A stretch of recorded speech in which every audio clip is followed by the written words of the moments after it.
Şu at ne mi hissetti şu at? Ana gör kızım. Maydasını yiyirsin. Ne?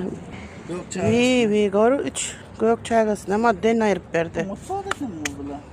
Yine hormatly ildaşlar, Bezos'tak Böstan kanalımızda yine de bir önümçülükte gerek, yine şu stroyko zatlarda gerek, yine esas zatlan bir yeri neşka turka edilende çaygağınızı, zadınızı kovudup özü ilap beri 220 toqta işleye.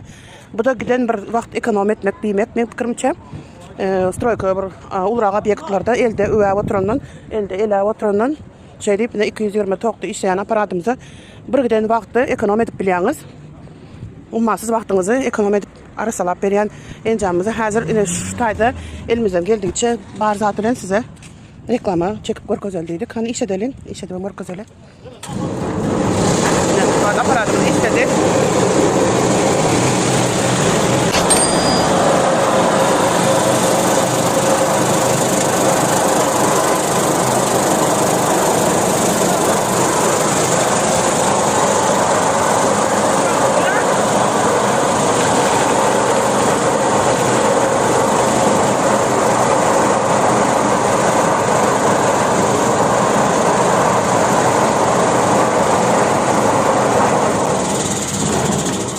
Şu at ne mi hissetti şu at?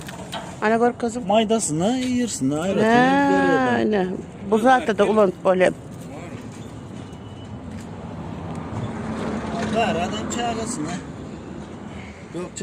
Vi gör 3 gök çaygısını madden ayırıp verdi. Ben de olsa çaygıyla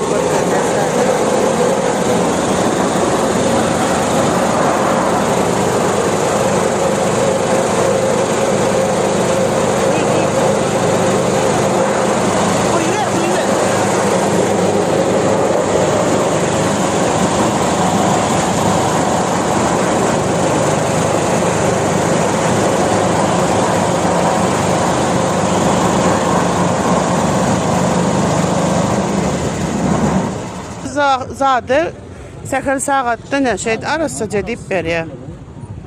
Ne? Biz öyle şu an bar yerinde çaydan alıp koyduk görkezdik. Ne serdim? Çaydan hapasla müştah geçirdiler.